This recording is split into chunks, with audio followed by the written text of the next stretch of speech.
नमस्कार बच्चों। आज फिर मैं आपके लिए क्लासें लेकर के उपलब्ध हो रहा हूँ। आज क्लास में ज्योग्राफी की लेता हूँ, जिसमें मैं आपको कुछ मैप या जो नक्शे होते हैं उनके बारे में जानकारी देता हूँ। और सबसे पहले मैं शुरुआत, देखो 3 प्रकार के नक्शे आते हैं 12th क्लास के अंदर, या आप जीके में पढ़ते हैं किसी भी कंपटीशन के लिए, तो उसमें वर्ल्ड जो ज्योग्राफी है उसके से संबंधित कुछ क्वेश्चन आते रहते हैं। सबसे पहले मैं शुरुआत करता हूँ कुछ महत्वपूर्ण चीज़ें जो नक्शे में समझने की अति आवश्यकता है। अगर आपको नक्शा आता है, आपको बहुत सारी चीज़ें आप अपने आप तैयार कर सकते हैं, ठीक है ना।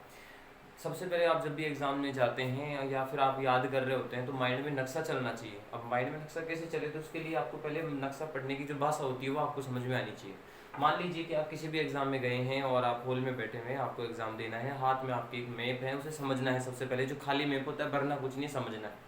जैसे ये एक मेरे सामने मान लीजिए कि एक नक्शा है, आपके सामने दिशाएं कुछ नहीं होती, केवल एक यहाँ पे एन लिखा होता है, इसका मतलब होता है नॉर्थ। और उत्तर दिशा हमेशा, यानी इसका मतलब ये है कि ये इसकी उत्तर है, मतलब जाहिर सी बात है ऊपर अगर उत्तर है तो नीचे कौन सी है, दक्षिण। अब हमें डिसाइड दो ही करनी होती है।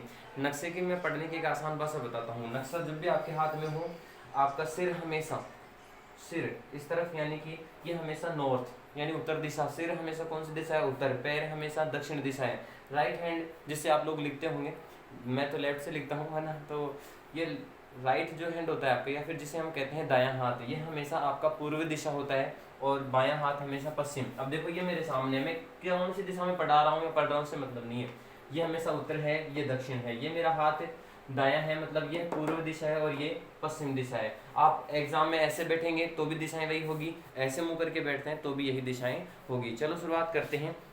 देखो, अब मैं आपको शुरुआत करता हूँ विश्व के नक्शे को लेकर के। विश्व के नक्शे में मैं सबसे पहले महाद्वीप और महासागरों की बात करता हूँ। आपके 7 महाद्वीप हैं और 5 महासागर हैं, उन्हीं की मैं शुरुआत करता हूँ। सबसे पहले देखो, मैं आकृतियाँ बनाता हूँ, थोड़ा सा अगर सुथरा नहीं बने तो भी समझने की कोशिश करना, ठीक है ना। कोशिश पूरी यही करूँगा कि आपको समझ में आए।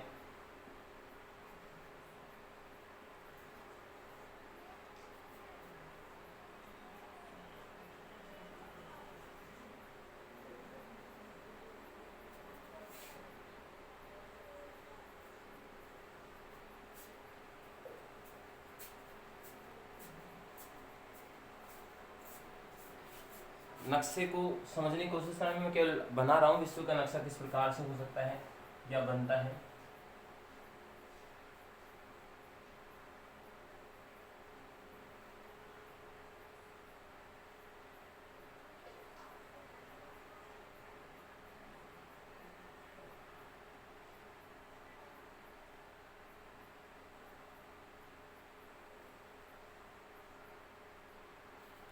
देखो, मैं इसे थोड़ा काउंट मत करना, क्योंकि एक द्वीपीय देश है जो केवल एक द्वीप पे निवास करता है। सबसे पहले मैं आपके 6 महाद्वीप बता देता हूँ।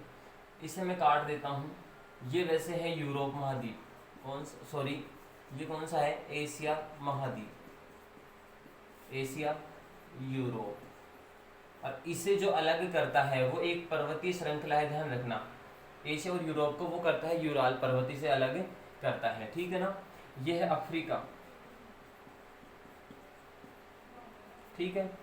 यहाँ पे आ जाओ, ये है उत्तरी अमेरिका, और ये है दक्षिणी अमेरिका। अब देखो महाद्वीप कितने में, 1 2 3 4 5। अब देखो फिर भी कुछ कम पड़ रहा है, तो देखो यहाँ बना देते हैं हम। ये है ऑस्ट्रेलिया, इसे हम कहते हैं ओसेनिया,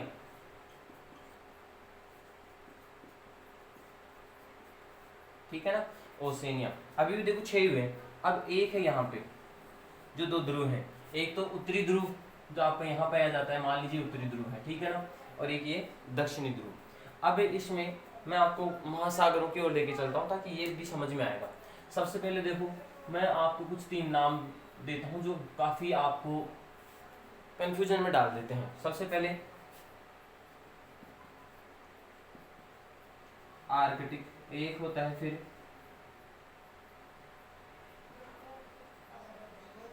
अंटार्कटिक,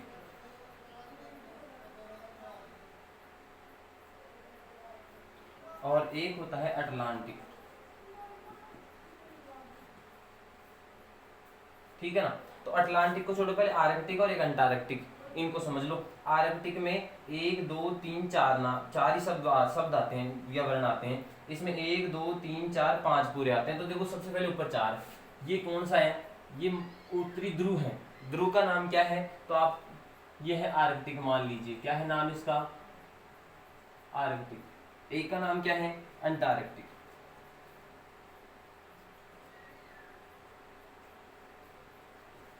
ठीक है ना, अंटार्कटिक। अब ये है अटलांटिक। तो ये वाला क्षेत्र जो अमेरिका या फिर हम इंग्लैंड की बात करते हैं, या फिर उत्तरी अमेरिका, दक्षिणी अमेरिका, अफ्रीका और यूरोप के बीच में जो महासागर पाया जाता है उसे किस नाम से जाना जाता है? अटलांटिक।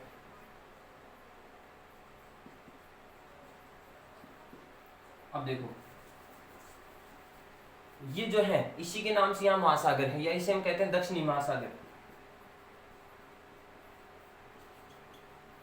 दक्षिणी महासागर एक ये है, इसी के नाम से इस महासागर का नाम है। क्या नाम है? आर्कटिक महासागर। देखो समझने की कोशिश करना। महासागर हो गए कितने? 1 2 और 3 हो चुके हैं ना। अब आप बढ़ते हैं, ये वाली जो जलराशि है पूरी, यह है हिंद महासागर।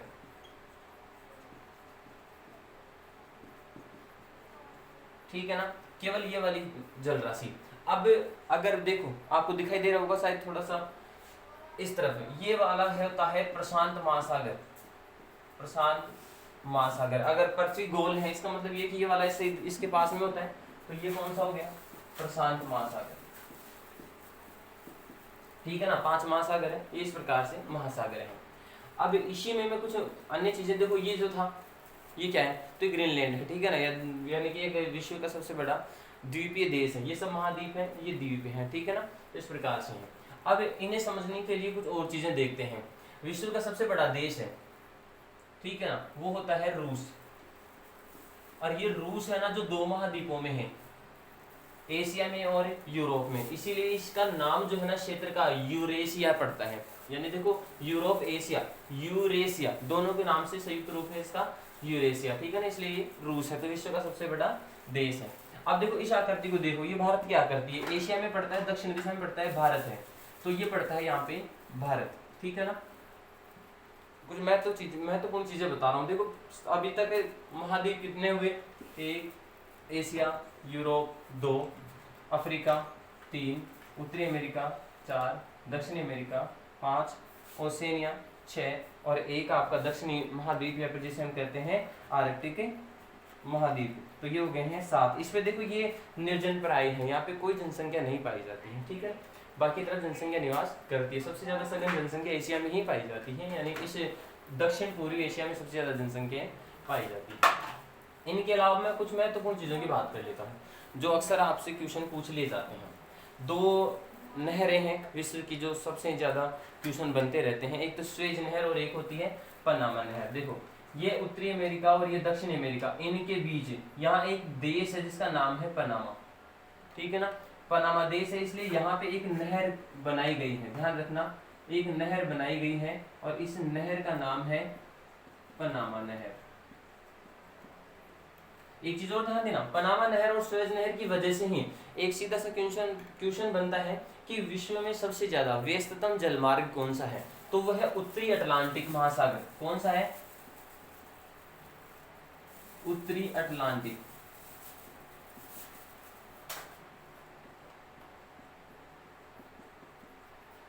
ठीक है ना, उत्तरी अटलांटिक महासागर है, ये सबसे व्यस्त है क्योंकि इधर से भी परिवहन हो सकता है, इधर से भी परिवहन होता रहता है, तो इसलिए यहाँ से ज्यादा जो है वाहन गुजरा करते हैं, जलयान, इसलिए ये सबसे व्यस्त है। ठीक है, अब बात करते हैं देखो पनामा नहर। इस पे कई सालों तक तो अमेरिका का राज था, लेकिन सन 2000 से पनामा देश का, ये मान लीजिए कि पनामा देश के ये नेतृत्व में है और इस पे प्रशासनिक जो शासन शक्ति है वो पनामा देश के पास ही दी गई है। अब इसमें कुछ चीजें देखो, पनामा नहर का निर्माण या मान लीजिए कि इसका उद्घाटन जो हुआ था वो 15 अगस्त को हुआ था। अपना देश आजाद हुआ था ना 15 अगस्त, लेकिन कौन सी 15 अगस्त? 1914। ठीक है ना, इसका उद्घाटन हुआ था। ठीक है, और इसके साथ ही इसकी कुछ अन्य चीजों की विशेषताएं हम देख लेते हैं कि लंबाई कितनी है, चौड़ाई कितनी है, गहराई कितनी है। तो इसकी अगर मैं बात करूं, देखो लंबाई, तो एक एक चीज नोटिस करते हैं ना, लंबाई जो है इसकी वो है आपकी 82 किलोमीटर। इसमें से 12 किलोमीटर तो काफी गहरी है, ठीक है ना, कटान युक्त है, जिसमें कटान हुआ करती है। अब इसके अलावा मैं बात करता हूँ इसकी चौड़ाई की। ये किलोमीटर है, ध्यान देना। अब इसकी चौड़ाई है वो है 90 मीटर, केवल 90 मीटर ही है, 100 मीटर नहीं है, पूरी 90 मीटर की ही चौड़ाई है।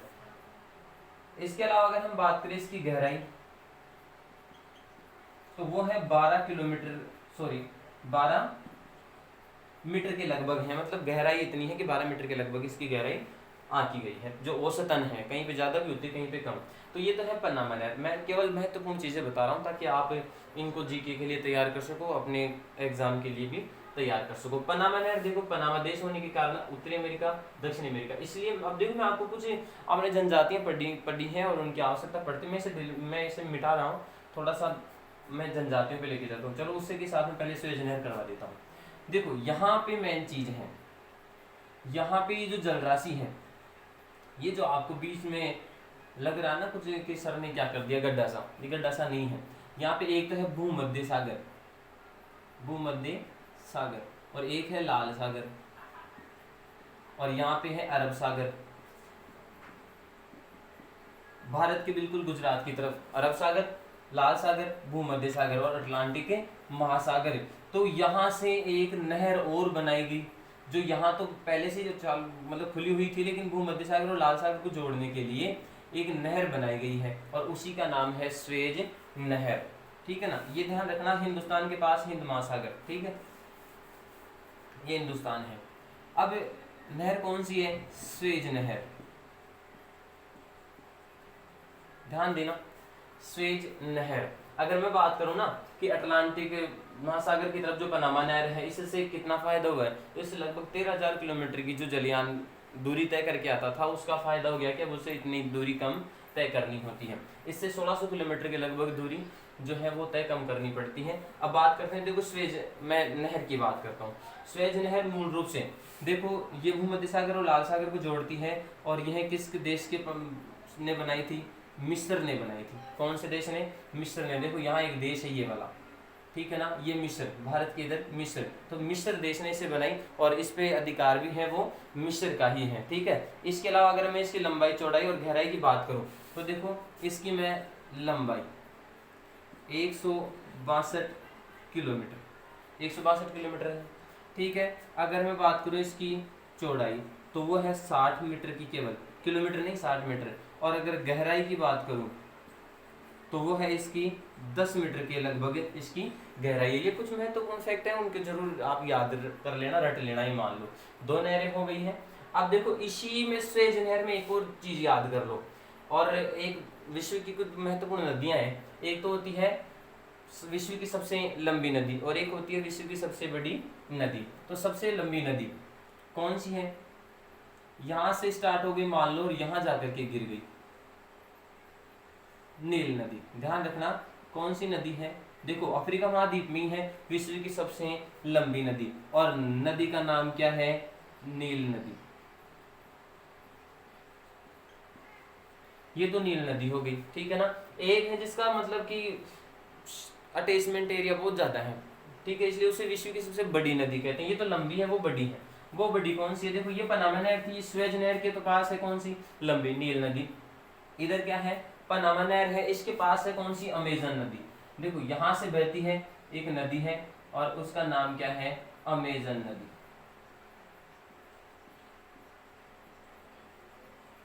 तो ये दो नदियां भी याद कर लो आप आराम से, हो गया ना, ठीक है। अब इसके अलावा उन्हें कुछ चीजें बता रहा था मैं आपको, शायद कहीं पे, हाँ, मैं देश के बारे में बता रहा था। देखो यहाँ पे अगर आपको मैं इनसे थोड़ा मैं साफ कर देता हूँ, आप इस चीज को समझने की कोशिश करना कि मैं ये नहीं हटा रहा हूँ। अगर आपको देखो इनमें से किसी भी चीज को लिखना है, वीडियो को पॉज करो और स्क्रीनशॉट ले लो, आराम से लिखते रहना। वीडियो को आप पीछे भी ले जा करके दोबारा से देख सकते हो, या फिर दोबारा से देख सकते हो, ठीक है ना।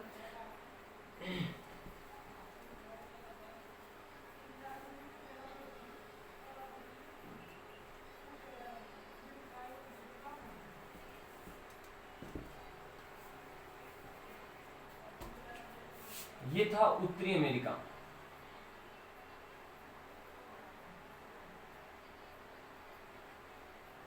देखो भाई, अगर आप ये बोलो कि बोले गुरु जी सूत्रों ही को नहीं बने, तो भाई जैसे आओ जैसे बना दियो, है ना यार। मान ले थोड़ा घणो ऊंचो नीचो हो तो लड़ाई नहीं करनी कि हमारा देश ने छोटो कर दिया यार, गुरु जी खुदाड़ा देश ने लंबो कर लिया, शान कोई बात तो नहीं है ना, मजाक की बात है, छोड़ो सीरियस मत लिया करो।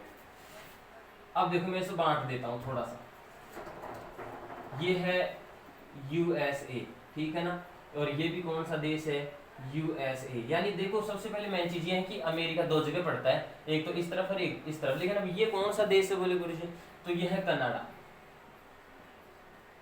कौन सा देश है, कनाडा। और इसी कनाडा के आसपास आपको ऐसे टापू बहुत सारे नजर आएंगे, यानी यहाँ पे ऐसी कुछ आकृतियां आपको और मिलेगी। जब विश्व का नक्शा उठा के देखोगे ना यहाँ पे, तो यहाँ पे एक है अफ्रीका, इसमें भी देखो एक नाम लूंगा और आपको तुरंत याद आ जाएगा, कालाहारी मरुस्थल, ठीक है ना। देखो यहाँ पे तो कौन सी जो अगर मैं बात करूं, आपने एक पीछे पढ़ा था आदिवासियों के बारे में, जिसे हम कहते हैं कि जनजातियां, ठीक है ना। तो एक महत्वपूर्ण जनजाति है विश्व की जिसका नाम है एस्किमो। देखो यहाँ पे निवास करने वाली जनजाति का नाम क्या है, एस्किमो जनजाति। तो ध्यान रखना, अगर एस्किमो पूछे तो कहाँ रहती है, यहाँ पे, ठीक है ना, ग्रीनलैंड के आसपास है और कनाडा और अमेरिका के आसपास ही रहती है। इस पे वर्तमान में जो प्रभाव पड़ा है तो वो आधुनिकरण का इन्हीं देशों का पड़ा है, ठीक है ना। अब बात करते हैं यहाँ पे, तो यहाँ पे कौन सी है, बुशमैन है, ध्यान रखना। कौन सी जनजाति है, बुशमैन जनजाति। कहाँ पे है, अफ्रीका में है, कालाहारी मरुस्थल में है, अफ्रीका में, ठीक है ना। अब देखो दो और पढ़ी थी हमने,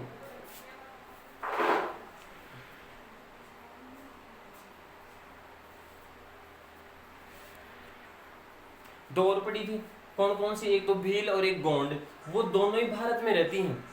ध्यान देना, ये तो विश्व की थी और भारत की। देखो आप जब भी भारत का नक्शा उठा करके देखते हैं,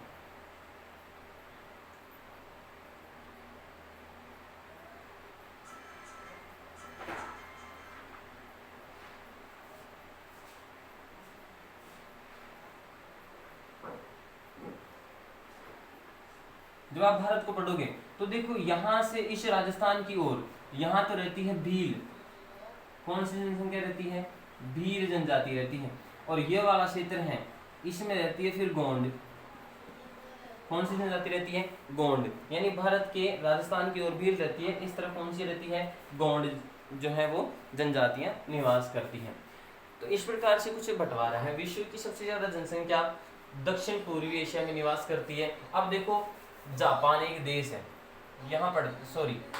यहाँ एक देश है जिसका नाम है जापान।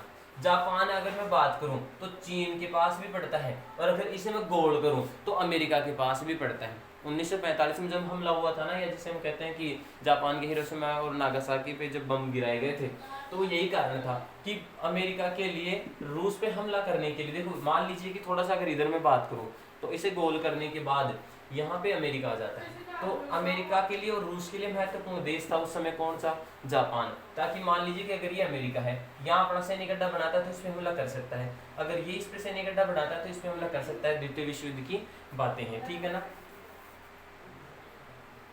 तो ये हो गया, जापान हो गया, ठीक है। ऐसे कुछ महत्वपूर्ण देश भी है।